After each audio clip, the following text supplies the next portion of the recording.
So as our only CIP last year. So the only reason it's here is because we need to get the FAA to give us the grant for the reimbursement portion of it. So that's an FAA one. So you can delete that one from the town CIP if you would. The next one is a property line and leasehold survey. This is a new issue. We wanted to update the FAA exhibit under the airport layout plan and to verify all VMA properties. This has been an issue that's come up every time we do a lease. We don't have accurate surveys for all the leasehold properties.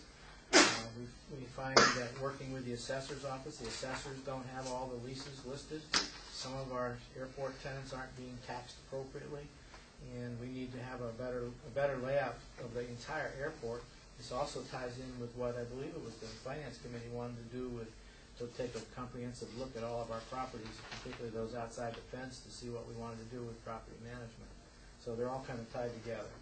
Again, it's not required that we do it in fiscal 12. It would be nice if we could, but we could move it out if necessary.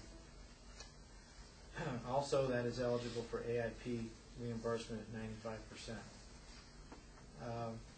That's a new one. The next new one is the runway crack repairs. $500,000. That's an estimate on our part. It's based on one we did about, what, 3-4 years ago, to survey and repair our runways.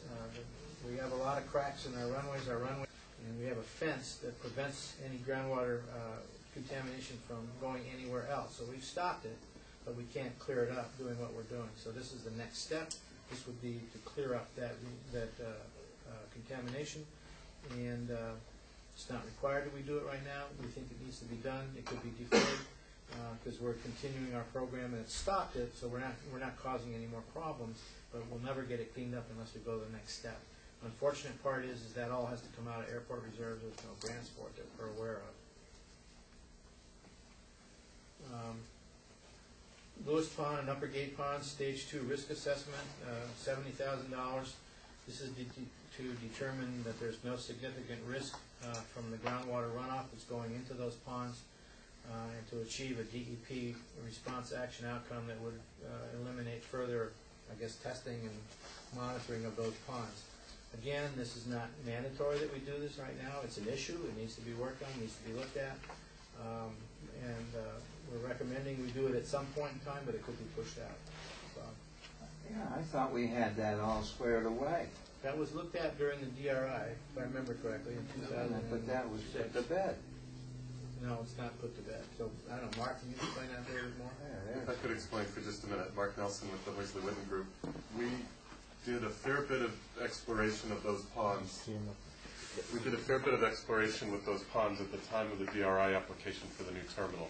And what was identified there was a few additional tests that needed to be done to close out the risk assessment to determine whether or not anything that historically went through the stormwater drains into those ponds was still an issue. It's our preliminary evaluation that there is no issue there, but it has to be closed out. And that's an issue that's been raised a little bit in the comments on the ENF that was submitted for the development agreement, so it's probably time to get that wrapped up and closed out. This is related to contamination that would have taken place years ago before floor drains were closed. It's nothing that's taking place right now.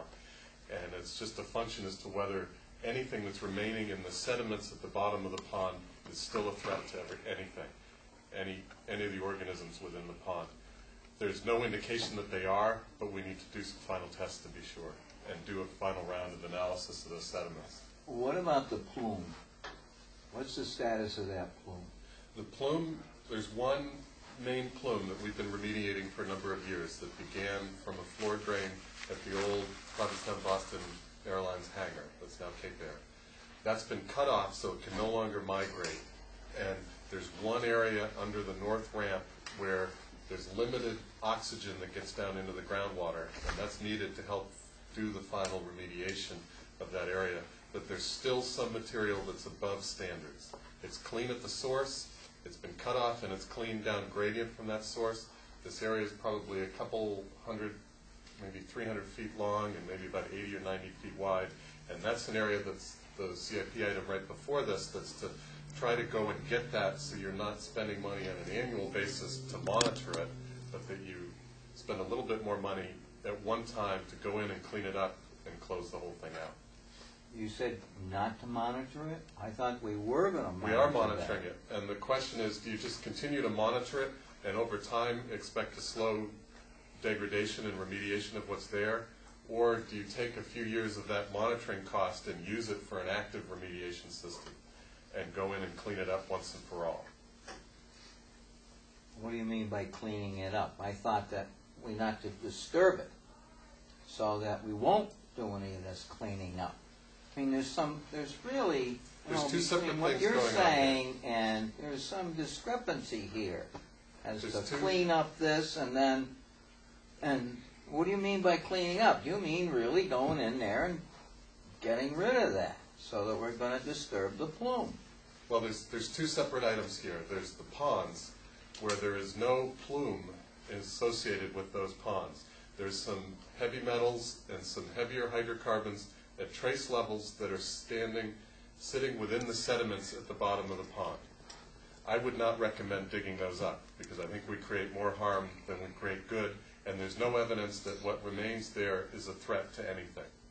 When you said plume, I was thinking about the groundwater plume that remains underneath the north ramp. Very separate item. There's no connection between that and the ponds.